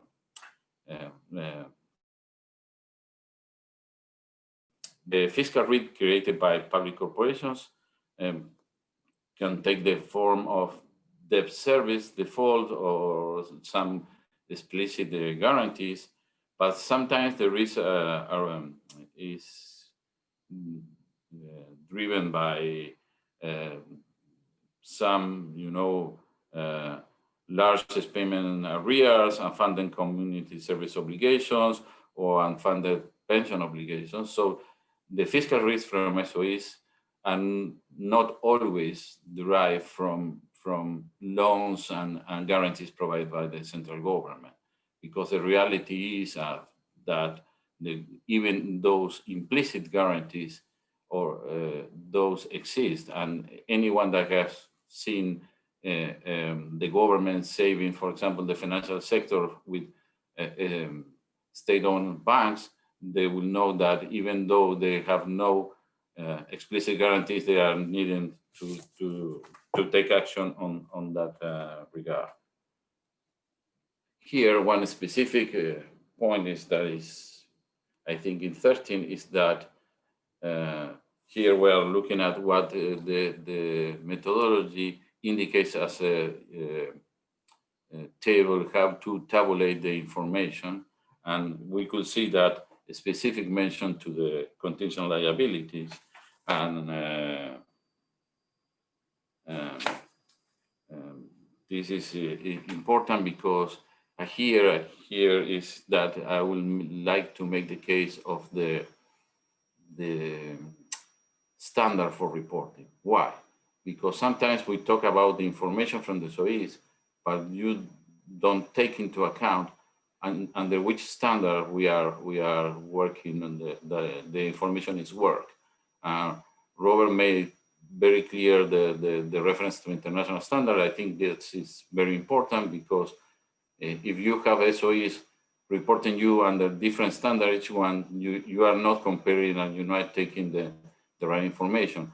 And the thing with specific formats, I have seen this question on the earlier presentation, is also impose some risk because you are taking the information prepared especially for you under your standard.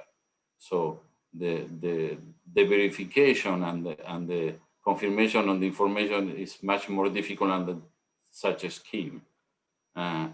This is also in 13 to notice that the good practice performance refers to publication by the government of a consolidated report. And for those to be considered for such a standard, they only consider financial information from SOEs that is audited by external auditors. So they have been independently verified.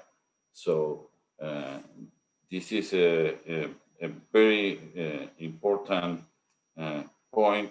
And again, here we could talk about, for example, the standards.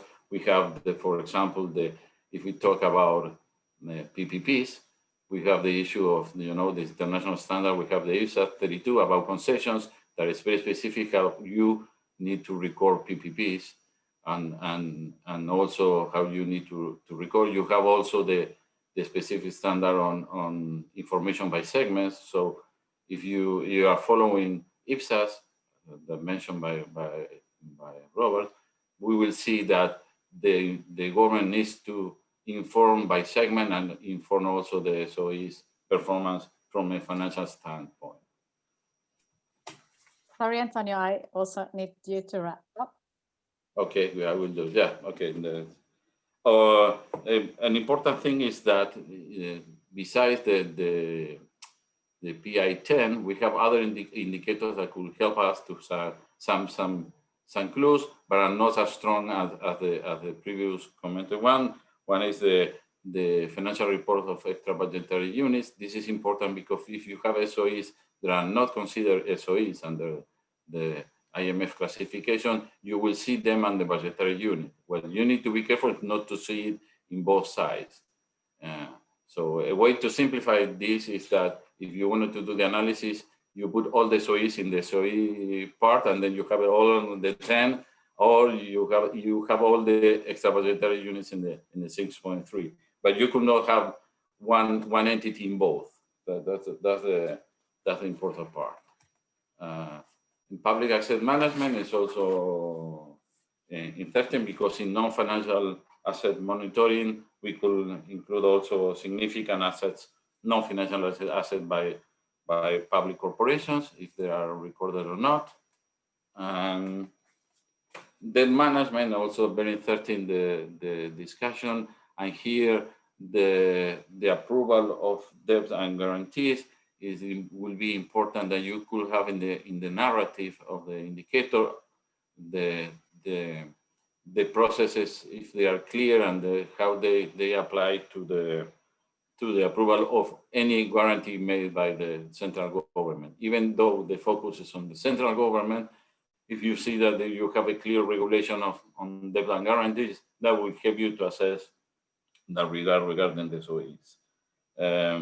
This is important, not confused with SOE governance structure, because the decision of the SOEs to take loans or not, maybe it's at SOE level, and then you need to look at how the governance structures from the government is set up to relate it to the public corporations, and in that we have indication of certain standard like OECD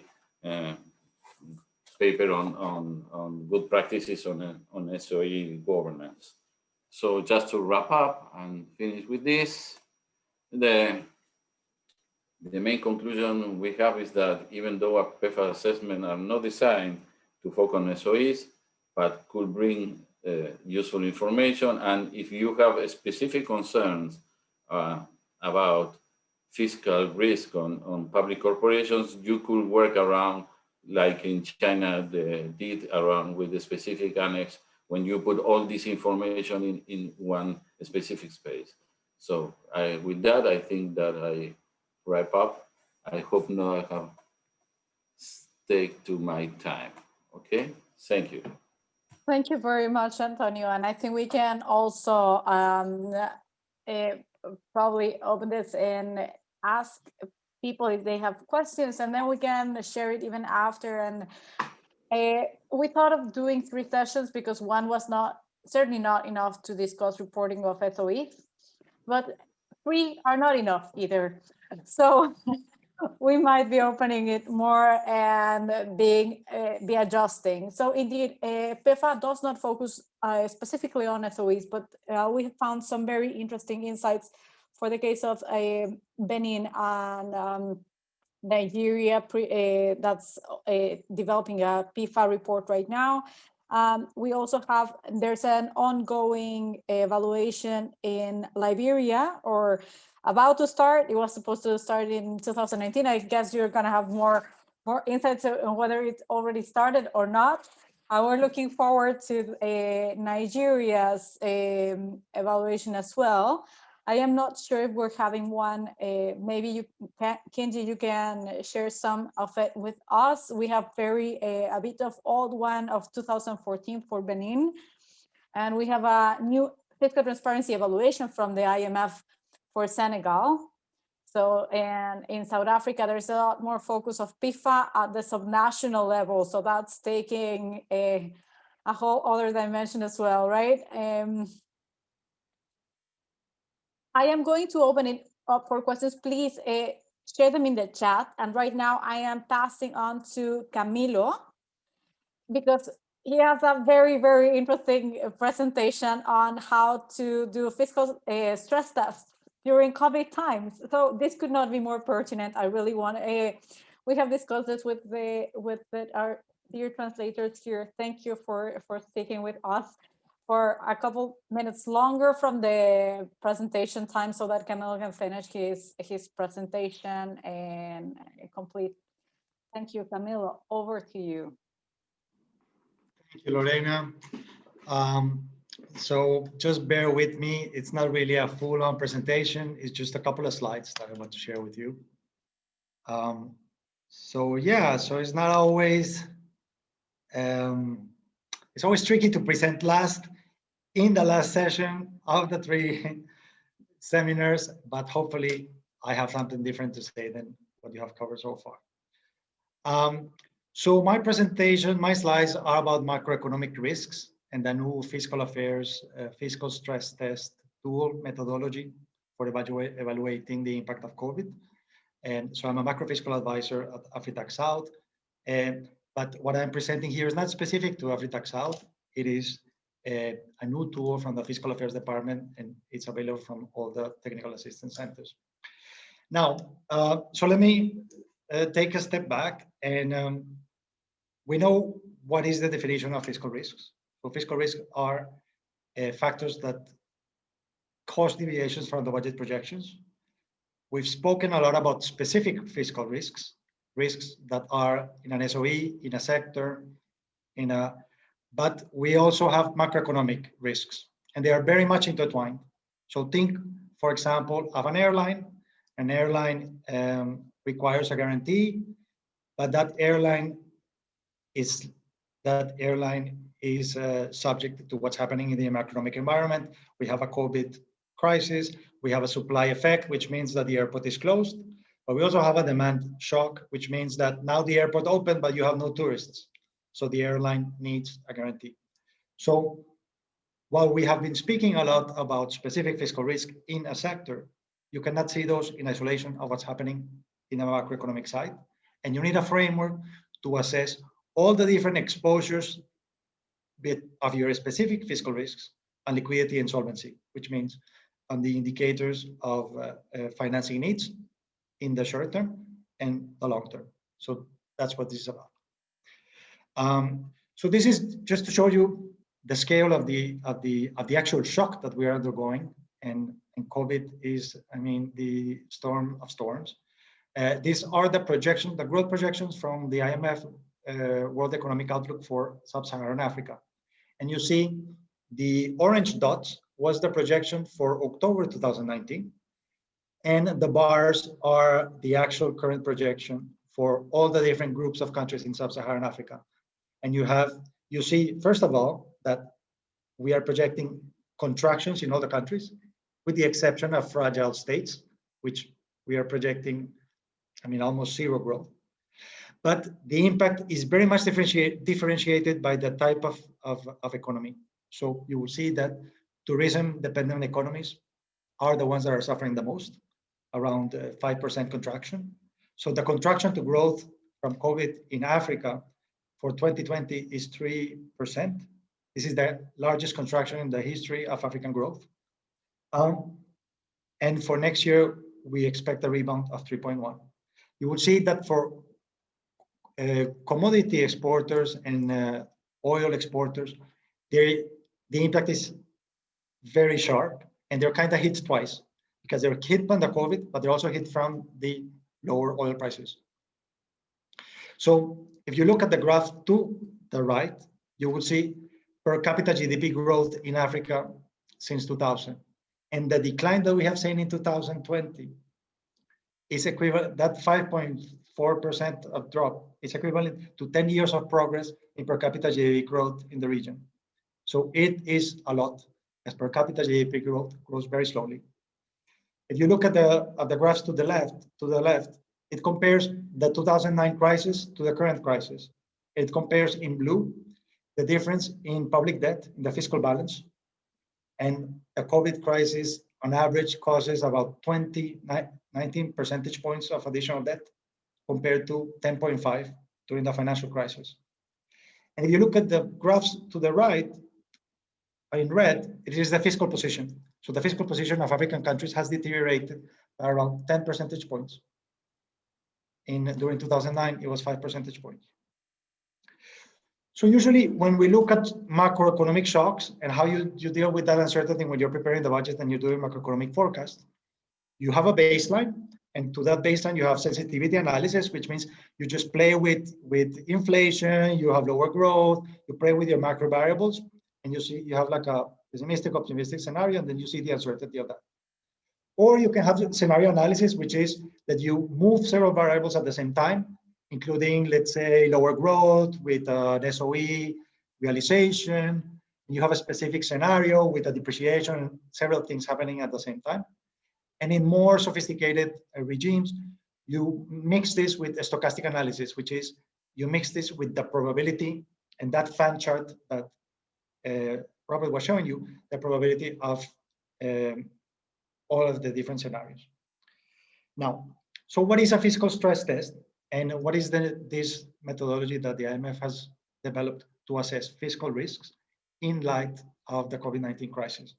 So a fiscal stress test, it's kind of like the same concept of what you do to a bank, which is you shock the liquidity ratios, the solvency of a bank, but you do this to public finances. And it comes with three elements. So three things happen at the same time. It has to be, it's a methodology for very large macrofiscal shocks. You have a contingent liability shock, which is you have your guarantee that has been called, you have your SOE, you have, I don't know, legal claim on the government that you were not expecting on the budget, and that it comes on your balance sheet. And then it looks at all of this in conjunction, and it gives you three outputs. What is the impact of solvency? So on your medium-term solvency indicators, what is your impact on liquidity? And what is the financing burden, the financing needs? So to do this, you need to look at the COVID into what is happening into different stages, because this is a shock that is combined. You have a shock from the supply side, which is there is a lockdown, so the factories are closed and the workers are staying home. You have a shock from demand, which is the airport open, but you have no tourists, people are scared, there is no confidence in the market, no one's buying cars. So, and this is all happening, and this is linked to the length of your quarantine and the stringency of your restrictions. So some countries have very easy lockdowns, other countries have very strict lockdowns. So how do you model this? And what this tool does is it shows you with two different variables. So you can move the stringency of your confinement from low, medium, high, and the length of this confinement between 3 months, 6 months, and 12 months. And with that, you estimate this red line, which is basically the new GDP forecast in relation to your original forecast. So your black line is your original forecast. Your red line is how it drops in relation to all of these factors that are happening at the same time. You have a bailout for the airline. You have a bailout for a bank. You have lower growth, so you have lower revenue. You have higher expenditure because you have more health workers. You have to buy vaccines. So everything is happening at the same time. And then that dotted line is only the supply effect, which is what we call the production function effect. So the structure of, let's say, this model, it's a very easy model. It's a model that is not financial programming. It is based in Excel. So you can just do scenarios based on different stringencies on how tight your confinement is and the length of that confinement. And then you have a projection to GDP and real GDP growth. And then that GDP figure feeds into your revenue projection. So your revenue projection and your expenditure projection are estimated in two separate ways. Your revenue projection is linked to growth. But then you also have VAT exemptions for masks. You have policy measures that you have to take into account. So it separates what is happening on the revenue forecast linked to growth through effective tax rates methodology, and what is happening on policy measures. So you can tell the model, oh, I want to hire 10,000 more workers. I want to buy more vaccines on the expenditure side. And then you can say, I want to have policy measures on the revenue side, like lower VAT for imports. And then that gives you your borrowing, your financing needs. And then it gives you the impact on debt. So it does this sector by sector, and the sectors are all affected differently. So if you think of financial services, for example, you have financial analysts that work from home. You can do online banking. So there is a part of the sector that, regardless of the confinement, the sector is operating. But you have other sectors that are completely closed, like a restaurant or an airline. The airport is closed, the airline is closed, there are no tourists.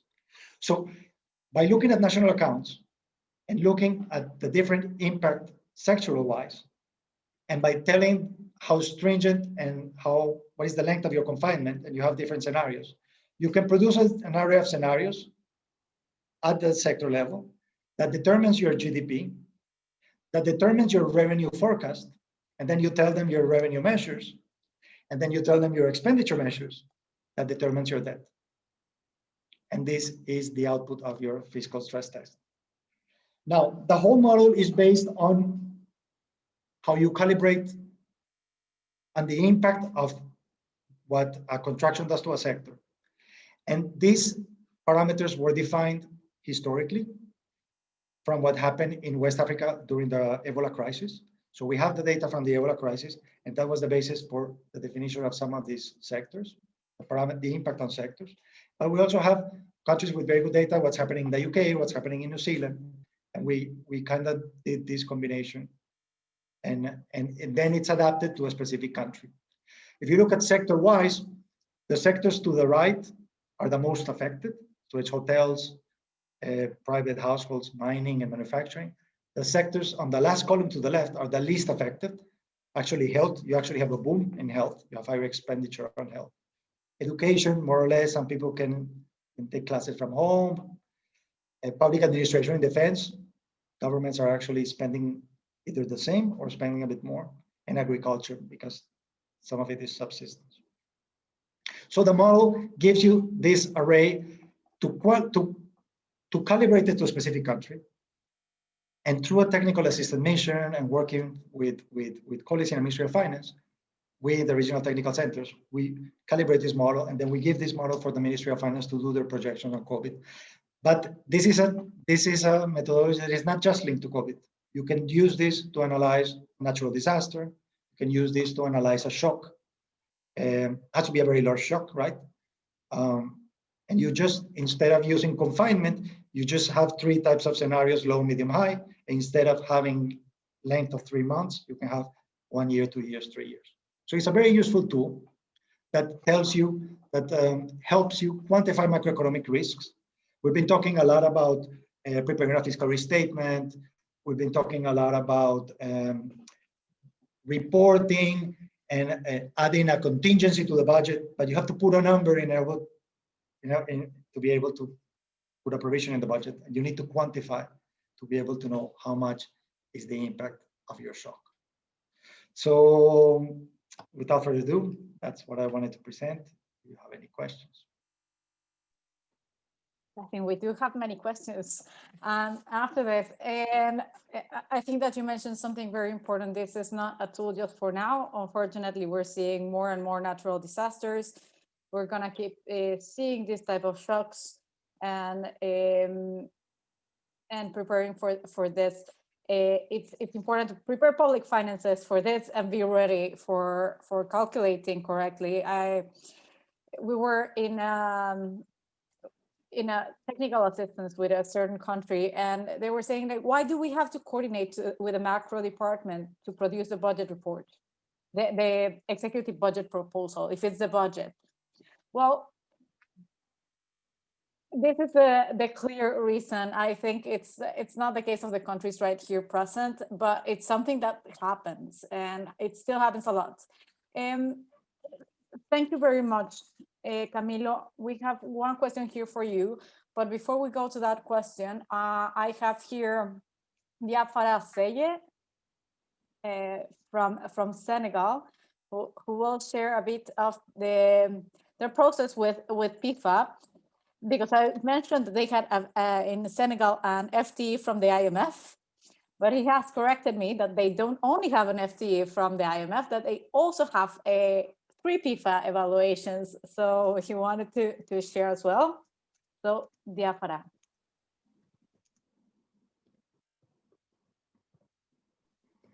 Alors, bonjour tout le monde, c'est M. Diafara Sey, je suis du projet de coordination. I am from the Financial Ministry. We've followed the FIFA procedure. I'd like to share that experience in that process. First, there was a conceptual note that we prepared and submitted to FIFA. We've adopted that methodology. We did training of all the players, and then we did a self-evaluation so that each player could adapt to the study. And then we organized an official launching training with all sectors, the central administration and civil society and others, because civil society needs to be involved in transparency as well. And we signed agreements with evaluators so that people would follow and understand the methodology used. There were some innovations and new categories of implementation. As the payment is done on the basis of documents, there are implications for well beyond all the documentation. The documenting was very important, because if you tell a country that you had this or that expense, etc., and you don't have it documented, it's not going to work very well. Then we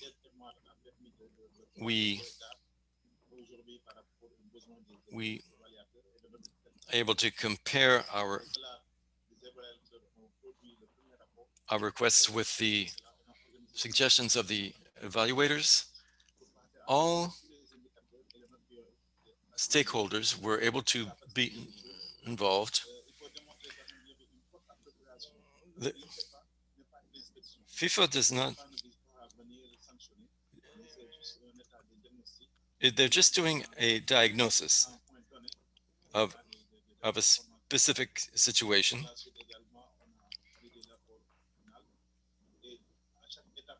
At each stage, as the government worked with the Secretariat of FIFA,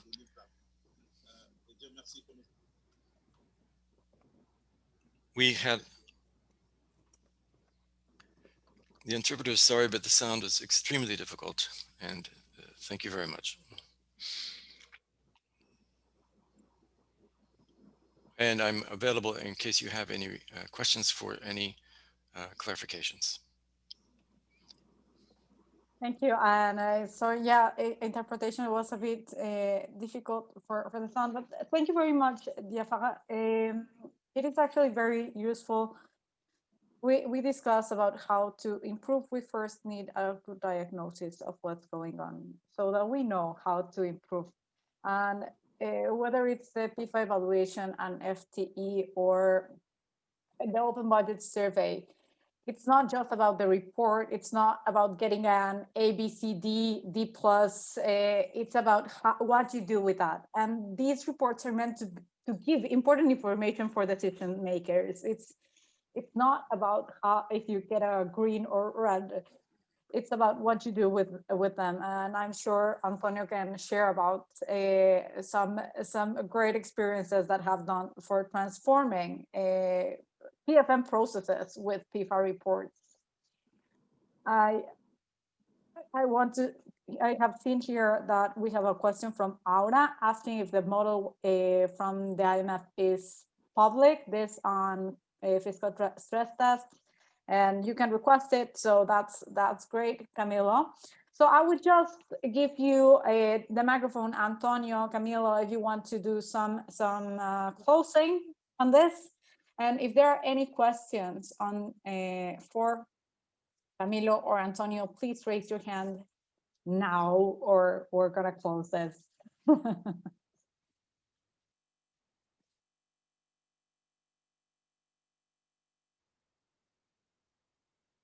Oh, thank you, Lorena. No, I just wanted to say that I enjoyed very much this series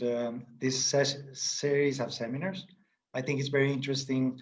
I think it's very important to have this emphasis on transparency, on reporting of fiscal risks, and reporting not just because the IMF says so or because the donors say so, but because reporting, there are many benefits to reporting. If you report on fiscal risk, you pay lower financing costs on your debt, you pay lower risk premiums, and this is established and documented. So it's not just about reporting, it's also about the good quality analysis that you have to do in order to be able to report. So you need methodologies, you need to, like what I presented, you need frameworks like PIFA, you need indicators too. And I very much appreciate that we have also covered the quality of the work that needs to be reported. Yeah, to create a report, you first need to gather the information, and that entails a lot of processes behind. Sometimes we don't speak about that. And I said it last session, I am glad that we're speaking more and more about financial management information systems and the importance of gathering good quality information, because reports don't just happen, right? Thank you very much, Camilo. Antonio?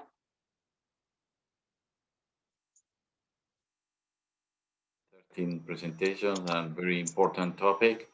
I just wanted to clarify the PIFA Secretariat does not carry out assessment, that we accompany the process and we give, advice on the methodology, but we are not conducting assessment. Actually, the initiative is a partnership among different institutions, and the methodology is open for different, institutions to be carried out, even for self-assessment, but it's important, and again, the evidence. I think you made a very important point that, evidence-based approach methodology.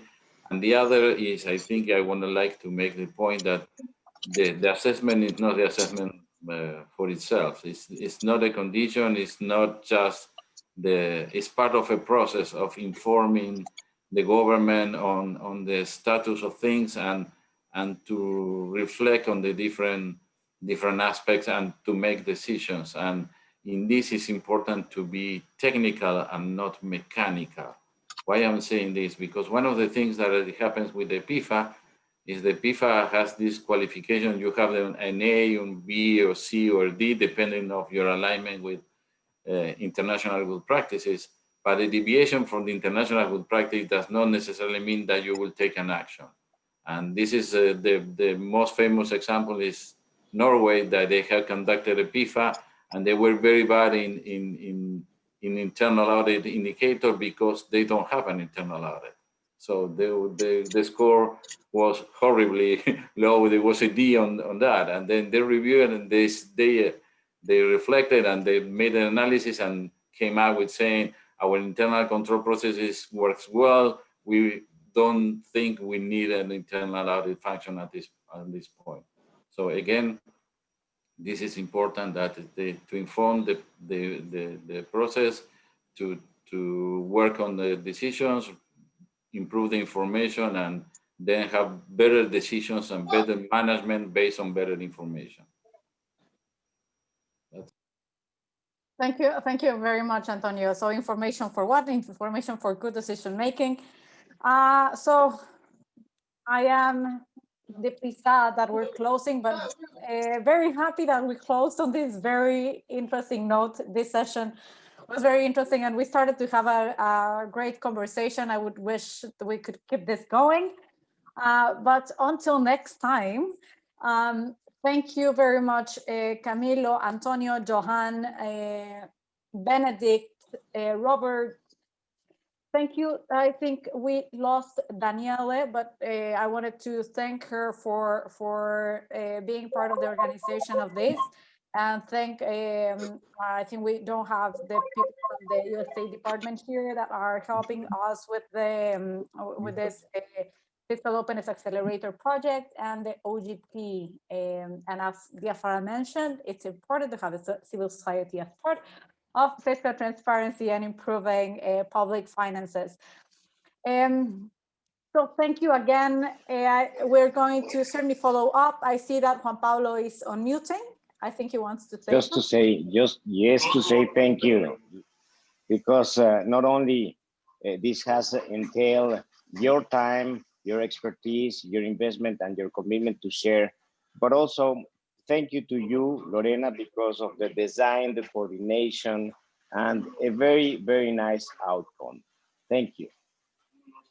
Thank you very much. We're gonna see if we publish all together or we crop them in topics so that it's easier to see, like in bite-sized videos. So we'll keep you posted on the publication of the videos, and that's so that you can share them with your team. This is important information, not just for the present here, so for all the teams. So see you after. Thank you very, very much. Bye-bye. Bye, Lorena. Thank you. Bye, everyone. Thank you. Goodbye to everyone. Goodbye, Lorena. Goodbye, Juan Pablo. Thank you, Charlie. And I see Bye. already requesting for the model. Camilo Lestos. Yeah. We can Yeah. share them. Okay. Okay. Thank you. Thank you, Charlie. Bientôt, Charlie, merci, et on reste en contact. Thank you. Thank you very much. Thank you. Kenji, nice to see you.